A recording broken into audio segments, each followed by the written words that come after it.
70ാമത് Nehru trophy വള്ളംകളി നമ്മളെല്ലാവരും ആവേശത്തോടെ കേട്ടിരുന്നപ്പോൾ ആ ആവേശത്തിന് മാറ്റുകൂട്ടിയത് ആ കമൻട്രി തന്നെയാണ്. ആ കമൻട്രിയായി സ്വരമായി നമ്മളിലേക്ക് എത്തിയത് ചങ്ങനാശ്ശേരിക്കാർക്ക് അഭിമാനമായ ഒരു ചങ്ങനാശ്ശേരിക്കാരനാണ്. ചമ്പക്കുളം ജോളി എതിരേറ്റിൽ ജോളി ചേട്ടനാണ് നമ്മളോടൊപ്പം ചേരുന്നത്. ചേട്ടാ നമസ്കാരം. നമസ്കാരം ചേട്ടാ, ചേട്ടനെ നമ്മുടെ പ്രേക്ഷകർക്ക് വേണ്ടി ഒന്ന് ഇൻട്രൊഡ്യൂസ് ചെയ്യാമോ? ഞാൻ ചമ്പക്കുളം ജോളി എതിരേറ്റ് ചങ്ങനാശ്ശേരി അസംഷൻ കോളേജിൽ കഴിഞ്ഞ 25 വർഷമായി സേവനമനുഷ്ഠിക്കുന്നു. ഇപ്പോൾ ചങ്ങനാശ്ശേരി അസംഷൻ കോളേജിലെ ഓഫീസിലെ സീനിയർ ക്ലർക്കായി പ്രവർത്തിക്കുകയാണ്. കഴിഞ്ഞ 25 വർഷക്കാലമായി കമൻട്രി രംഗത്തും അതുപോലെ തന്നെ വള്ളംകളിയുടെ കമൻട്രി രംഗത്ത് കഴിഞ്ഞ 21 വർഷമായും പ്രവർത്തിച്ചു വരികയാണ്. പ്രത്യേകിച്ച് നെഹ്റു ട്രോഫി ആലപ്പുഴ പുന്നമടക്കായലിൽ നടക്കുന്ന നെഹ്റു ട്രോഫി ജലോത്സവത്തിൽ 2004 മുതൽ ഓൾ ഇന്ത്യ റേഡിയോയ്ക്ക് വേണ്ടി വിവരണം ആരംഭിച്ചു. 2018 നെഹ്റു ട്രോഫിയുടെ പവലിയൻ കമൻട്രിയിലേക്ക് പോകുകയും പിന്നീട് സംസ്ഥാന വിനോദസഞ്ചാര വകുപ്പ് ഏർപ്പെടുത്തിയിരിക്കുന്ന ചാമ്പ്യൻസ് ബോട്ട് ലീഗ് എന്ന മത്സര വള്ളംകളിയിലൂടെ 3 സീസണുകളിലും എല്ലാ മത്സരങ്ങളിലും വിവരണം നൽകുവാനായിട്ട് സാധിച്ചു.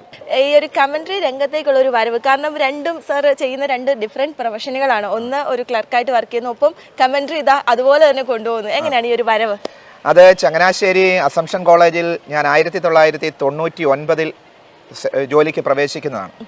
അന്ന് കോളേജിലുണ്ടായിരുന്ന കോളേജിൻ്റെ പ്രിൻസിപ്പൾ കായിക രംഗത്തെ ഏറ്റവും മികവ് തെളിയിക്കുന്ന, നമ്മുടെ കേരളത്തിലെ ഏറ്റവും മികവ് തെളിയിക്കുന്ന ഒരു കലാലയമാണ് ചങ്ങനാശ്ശേരി അസംഷൻ കോളേജ്. ഈ കലാലയത്തിൽ 2000 അന്ന് പ്രിൻസിപ്പളായിരുന്ന ബഹുമാനപ്പെട്ട സിസ്റ്റർ ജിയോ മരിയായും അതുപോലെ തന്നെ അന്ന് ഫിസിക്കൽ എഡ്യൂക്കേഷൻ്റെ head of the department professor Nainama തോമസും ഇവിടുത്തെ വോളിബോളും ബാസ്ക്കറ്റ് ബോളും മത്സരങ്ങൾ ക്രമീകരിക്കുമ്പോൾ അന്ന് ആ കമൻട്രിയിൽ പ്രവർത്തിക്കുവാൻ തുടങ്ങിയത് ഒരു ആവേശമായി തന്നെ തുടങ്ങി.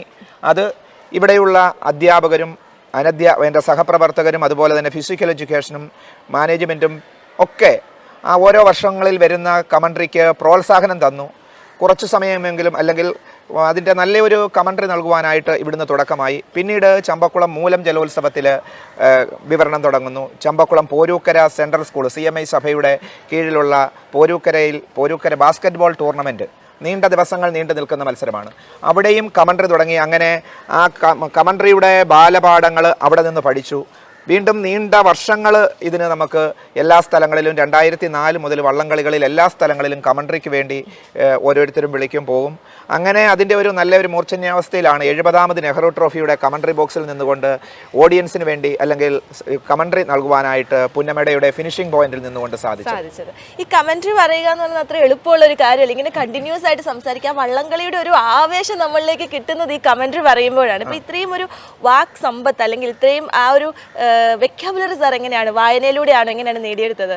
അത് സ്വാഭാവികമായിട്ടും ഇത്രയും വർഷമുണ്ടായിരുന്ന ഒരു പരിശീലനം. പിന്നെ അതുപോലെ തന്നെ ഞാൻ ചമ്പക്കുളത്താണ് എൻ്റെ വീട്. ഞാൻ ജോലി ചെയ്യുന്നത് അസംഷൻ കോളേജിലാണ്. മിക്കവാറും ബൈക്കിലാണ് വരുന്നത്. ഹെൽമെറ്റ് വെക്കും. ഹെൽമെറ്റ് വെച്ച് കഴിഞ്ഞാൽ പിന്നെ ആ ഒരു അരമണിക്കൂർ ആനുകാലികമായ ഓരോ കാര്യങ്ങളും മനസ്സിൽ ഇങ്ങനെ ചിന്തിക്കുകയും ചിലപ്പോൾ കോളേജിൽ എന്തെങ്കിലും പരിപാടി കാണും, അന്ന് പ്രസംഗമാണെങ്കിൽ ഒരു 2-3 ദിവസം മുൻപേ ഇത് നമ്മുടെ മനസ്സിൽ ഇങ്ങനെ വരുന്ന യാത്രയിൽ ഉണ്ടാകുന്ന ഓരോ അനുഭവങ്ങളും അതിനെയൊക്കെ കൂട്ടി യോജിപ്പിച്ചുകൊണ്ട് അല്ലെങ്കിൽ കണ്ടുമുട്ടുന്ന ആ വേദിയൊക്കെ ആ സമയത്ത് ഉരുത്തിരിയും. അത് ഒരു പേപ്പർ കാണുമായിരിക്കും. ആ പേപ്പറിൽ നമ്മൾ കുറിച്ച് വെച്ച് പിന്നീട് അത് വീണ്ടും ഒന്നും കൂടെ നോക്കി അതിനെക്കുറിച്ച് പഠിച്ച് അവതരിപ്പിക്കും. ഈ കമൻട്രി പറയുക എന്ന് പറയുന്നത് ശരിക്കും നമുക്ക് ഒരു പ്രഡിക്ഷനും പറ്റത്തില്ല. ആരായിരിക്കും ആ ലാസ്റ്റ് മൊമെന്റിൽ ഫസ്റ്റ്? കമൻട്രി പറയുക എന്ന് പറഞ്ഞാൽ ഒരു നിസ്സാര കാര്യമല്ല. നമ്മുടെ മാനസികമായ ഒരു അവസ്ഥ ശരിയായിരിക്കണം. രണ്ടാമത് ഒരു ചുണ്ടൻ വള്ളം ഒരു ട്രാക്കിൽ തുഴയുന്ന അതേ എഫർട്ട് തന്നെയാണ് ഒരു കമൻട്രി ബോക്സിൽ വരുന്ന ആളെ സംബന്ധിച്ചിടത്തോളം. ആ കൃത്യമായ കാര്യം ശ്രോതാക്കളിൽ അല്ലെങ്കിൽ കാണികളിൽ എത്തിക്കുക എന്നുള്ളത്. നമ്മൾ പറയുന്നതിനകത്ത് എന്തെങ്കിലും ഒരു കാര്യം കുറയുകയോ അല്ലെങ്കിൽ ഒരു ക്യാപ്റ്റൻ്റെ അല്ലെങ്കിൽ വള്ളത്തിൻ്റെ പേര് അല്ലെങ്കിൽ ആ വരുന്ന ലീഡ്, ഇതൊക്കെ നമ്മൾ പറയുന്നതിനകത്ത് വ്യത്യാസമുണ്ട് എങ്കിൽ തീർച്ചയായിട്ടും അത് ശ്രോതാക്കളിലും കാണികളിലുമൊക്കെ അത് നീരസമുളവാക്കും. പക്ഷേ ഞങ്ങളെ സംബന്ധിച്ചിടത്തോളം ഞങ്ങൾ പവലിന് വേണ്ടിയാണ് കമൻട്രി പറയുന്നത്. ആ കമൻട്രി എന്ന് പറഞ്ഞാൽ നമുക്ക് വേറെ വീഡിയോസ് ഒന്നുമില്ല. നമ്മുടെ മുൻപിൽ നമ്മൾ ആ നെഹ്റു ട്രോഫിയുടേതാണെങ്കിൽ 1150 മീറ്ററാണ്. അപ്പോൾ ആ വള്ളം അവിടെ നിന്ന് തുഴയുമ്പോൾ അതിൻ്റെ ആ ശൈലിയും രീതിയും കാണുമ്പോൾ നമുക്ക് ഏകദേശം അറിയാം ഏത് വള്ളമാണ്. ഈ 70ാമത് നെഹ്റു ട്രോഫിയിലും ഇത് തന്നെയാണ് സംഭവിച്ചത്. എൻ്റെ സുഹൃത്ത് ആലപ്പുഴ SI SI ആയിരിക്കുന്ന ഡി സജിയാണ് ഞാൻ കമൻട്രി അതിന് ആരംഭം 70ാമത് നെഹ്റു ട്രോഫിയുടെ ഫൈനലിൻ്റെ തുടക്കം കുറിക്കുന്നു.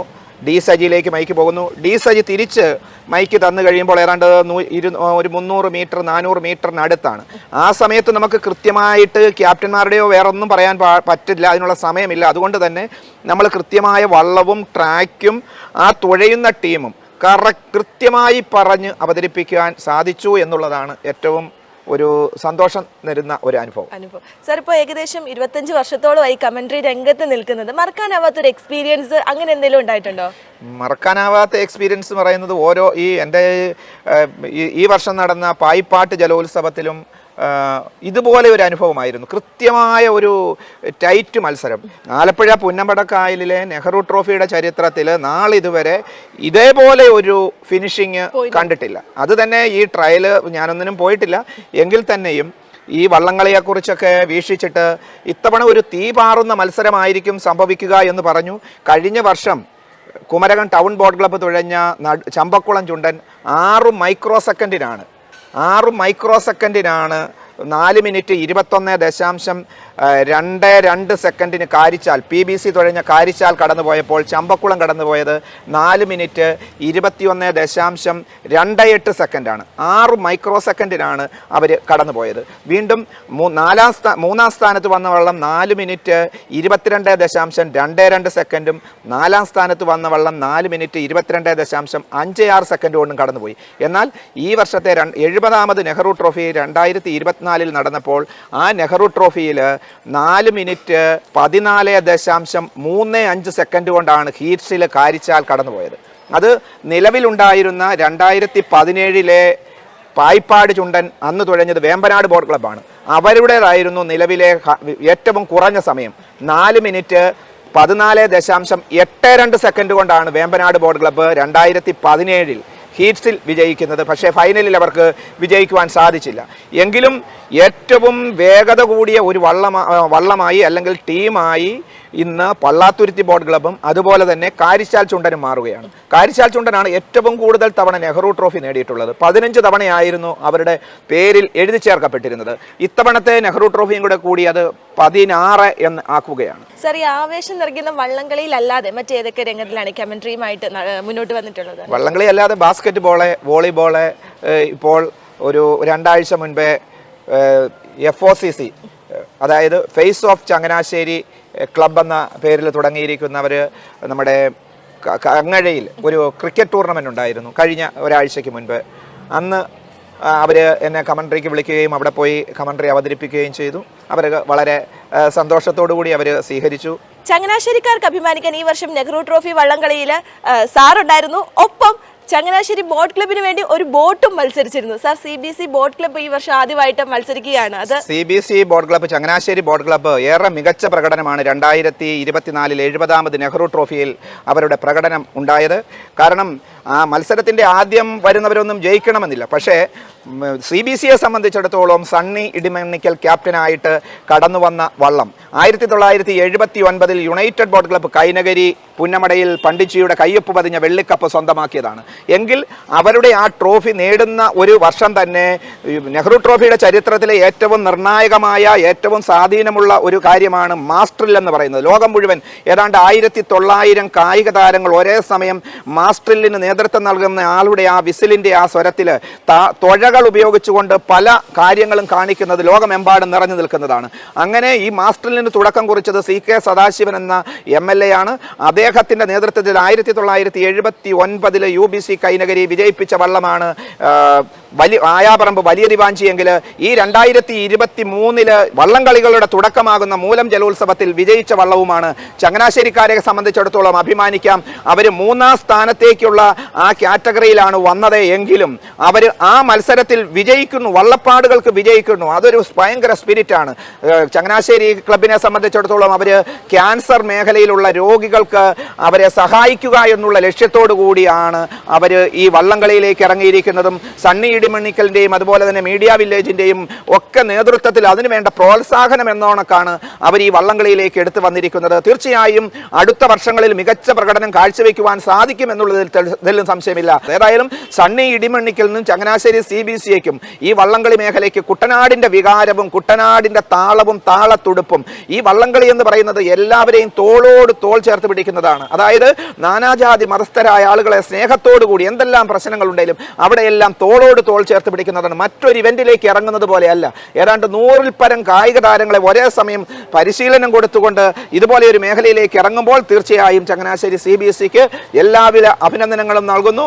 അതുപോലെ തന്നെ അതിന് നേതൃത്വം നൽകിയ ക്യാപ്റ്റൻ സണ്ണി ഇടിമണ്ണിക്കലിനും അതുപോലെ തന്നെ മീഡിയ വില്ലേജിനും അതിന്റെ കൂടെ പ്രവർത്തിക്കുന്ന ഞാൻ മനസ്സിലാക്കുന്നത് ഏതാണ്ട് 20 പേരുടെ കഠിനമായ പ്രയത്നമാണ് ചങ്ങനാശ്ശേരി ബോട്ട് ക്ലബ് എന്ന പേരിൽ തുടങ്ങുന്നത്. അവർക്ക് എല്ലാവിധ ഭാവുകങ്ങളും ഞാൻ എൻ്റെ ഭാഗത്തു നിന്ന് നേരുകയാണ്. കമന്ററി പറയുക എന്ന് പറയുന്നത് ഒരു കല തന്നെയാണ് സാർ. ഞങ്ങളുടെ ഒരു ആഗ്രഹമാണ്, നമ്മൾ TV-യിലൂടെയാണ് ഇത്രയും നാൾ സാർ ഇങ്ങനെ കമന്ററി പറയുന്ന ആ ആവേശത്തിലേക്ക് നമ്മളെ കൊണ്ടുവരുന്നത് കണ്ടിട്ടുള്ളത്. ലൈവായിട്ട് ഒരു ചെറിയൊരു കമന്ററി ഞങ്ങൾക്ക് വേണ്ടി പറയാമോ?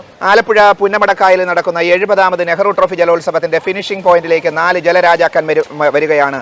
അങ്ങ് സ്റ്റാർട്ടിംഗ് പോയിന്റിൽ 1150 മീറ്റർ ദൈർഘ്യം വരുന്ന ഓളപ്പരപ്പിലൂടെ കേരളത്തിലെ പ്രഗത്ഭരായ 4 ജലരാജാക്കന്മാർ, 4 ബോട്ട് ക്ലബ്ബുകൾ, നിരവധി തവണ നെഹ്റു ട്രോഫി കൈയടക്കിയിട്ടുള്ള 4 ടീമുകൾ, 4 വള്ളങ്ങൾ, വീണ്ടും ഒരിക്കൽ കൂടി പുന്നമടയുടെ ഈ ഓളപ്പരപ്പിലേക്ക് നെഹ്റു ട്രോഫി എന്ന പണ്ഡിറ്റ്ജിയുടെ കയ്യൊപ്പ് പതിഞ്ഞ വെള്ളിക്കപ്പ് മാത്രം സ്വന്തമാക്കുക എന്നുള്ള ലക്ഷ്യത്തോടുകൂടി കടന്നു വരികയാണ്. ഇന്ത്യയുടെ പ്രഥമ പ്രധാനമന്ത്രി പണ്ഡിറ്റ് ജവഹർലാൽ നെഹ്റു 1952 തിരുക്കൊച്ചി സന്ദർശിക്കുകയും അന്ന് മൺട്രോത്തുരുത്തിൽ സജ്ജീകരിച്ച വേദിയിൽ 9 ജലരാജാക്കന്മാർ പങ്കെടുക്കുകയും നടുഭാഗവും നെൽസണും ഗോപാലകൃഷ്ണനും പാർത്ഥസാരഥിയും നെപ്പോളിയനും കാവാലവും ചമ്പക്കുളവും നേതാജിയും ഉൾപ്പെടെയുള്ള 9 ജലരാജാക്കന്മാർ അന്ന് കുതിച്ചു പാഞ്ഞു. അന്ന് നടുഭാഗം വിജയിക്കുന്നു. നടുഭാഗം വള്ളത്തിന് ട്രോഫി അദ്ദേഹം നൽകുന്നു. പയ്യനാട് ചാക്കോ മാപ്പിള അത് വാങ്ങുന്നു. വള്ളത്തിലുണ്ടായിരുന്ന ആ സുരക്ഷാ സംവിധാനങ്ങളും കരയ്ക്കുള്ള സംവിധാനങ്ങളും ഒക്കെ മറന്നുകൊണ്ട് പണ്ഡിറ്റ്ജി വള്ളത്തിലേക്ക് ചാടിക്കയറുന്നു. ആ ചാടിക്കയറിയ പണ്ഡിറ്റ്ജിയെയും വഹിച്ചുകൊണ്ട് പുന്നമടയിലേക്ക് വള്ളം തുഴയുന്നു. അന്ന് ആ ആവേശത്തിൽ ആ വള്ളത്തിൽ നിന്നിറങ്ങിയ ഇന്ത്യയുടെ പ്രഥമ പ്രധാനമന്ത്രി അങ്ങ് ഡൽഹിയിൽ ചെന്ന് അദ്ദേഹം ഈ കുട്ടനാട്ടുകാരെയും ഈ മധ്യ തിരുവിതാംകൂറിൽ നടക്കുന്ന ഈ വലിയ മേളയെയും അദ്ദേഹം മറന്നില്ല. അദ്ദേഹം വെള്ളിയിൽ തീർത്ത ഒരു ട്രോഫി ഇവിടത്തേക്ക് അയച്ചു കൊടുത്തു. അതിൽ ഇപ്രകാരം ആലേഖനം ചെയ്തു: to the winner of the boat race which is a unique feature of community life in Travancore Kochi. മധ്യ തിരുവിതാംകൂറിന്റെ തനത് സാംസ്കാരിക പൈതൃകത്തെ വിളിച്ചോതുന്ന മത്സര വള്ളംകളിയുടെ വിജയിക്ക് സമ്മാനിക്കുവാൻ എന്ന് എഴുതി ചേർത്ത ആ ട്രോഫിക്ക് വേണ്ടിയാണ് 70ാമത് നെഹ്റു ട്രോഫി പുന്നമടയുടെ ഓളപ്പരപ്പിൽ ഈ ആഗസ്റ്റ് 2-ാം ശനിയാഴ്ച നടക്കേണ്ടിയിരുന്ന മത്സരം വയനാട് പ്രകൃതി ദുരന്തത്തെ കുറിച്ച് ഓർത്തുകൊണ്ട് അത് മാറ്റിവെച്ച് സെപ്റ്റംബർ 28 വരുമ്പോൾ ഈ പുന്നമട കായലിൽ ഒരു തീ പാറുന്ന പ്രകടനത്തിന് 4 ജലരാജാക്കന്മാർ വരികയാണ്. കണ്ണുകൾ തുറക്കുക, അതേ മൈക്രോ സെക്കൻഡുകളുടെ കഥ പറഞ്ഞുകൊണ്ട് 70ാമത് നെഹ്റു ട്രോഫി ഇവിടെ അവസാനിക്കുന്നു. എങ്കിലും ഇത് കമ്പ്യൂട്ടറിന്റെ സഹായം തേടേണ്ടി വരുന്നു. ക്യാമറ കണ്ണുകളിലൂടെ മാത്രമേ 70ാമത് നെഹ്റു ട്രോഫി ജലോത്സവത്തിന്റെ വിജയെ കണ്ടെത്തുവാൻ സാധിക്കത്തുള്ളൂ എന്ന് ലോകം മുഴുവൻ നുറ്റുനോക്കുന്നു. ഏതായാലും 70ാമത് നെഹ്റു ട്രോഫി ഇവിടെ അവസാനിക്കുന്നു. ആവേശകരമായ ഒരു മത്സരം, ലോകമെമ്പാടുമുള്ള ജലോത്സവ പ്രേമികൾക്ക് ആവേശമായി മാറിയ ഒരു ജലോത്സവമായി 70ാമത് നെഹ്റു ട്രോഫി തീരുന്നു എന്നുള്ളതിൽ തെല്ലും സംശയമില്ല. എൻ്റെ അമ്മോ, ഇത്രയും നേരം ശ്വാസം അടക്കി പിടിച്ച് മലയാളികൾ ഇങ്ങനെ കാത്തിരുന്ന നെഹ്റു ട്രോഫിക്ക് ഇത്രയും ആവേശം പകരുന്നത് ചെമ്പക്കുളം ജോളി സാറിനെ പോലെയുള്ളവരുടെ ശബ്ദമാണ്. ഈ ശബ്ദത്തെ പരിചയപ്പെടാൻ സാധിച്ചതിന്, ഞങ്ങളോടൊപ്പം ഇത്രയും നേരം ആയിരുന്നതിന് നന്ദി. ഒപ്പം സാറിന് ഇനി എല്ലാ ഫ്യൂച്ചർ പ്ലാനുകൾക്കും എല്ലാവിധ ആശംസകളും. നന്ദി. റേഡിയോ മീഡിയ വില്ലേജിനും നന്ദി. You're watching Media Village Television. If you enjoyed this video, don't forget to like, share and subscribe.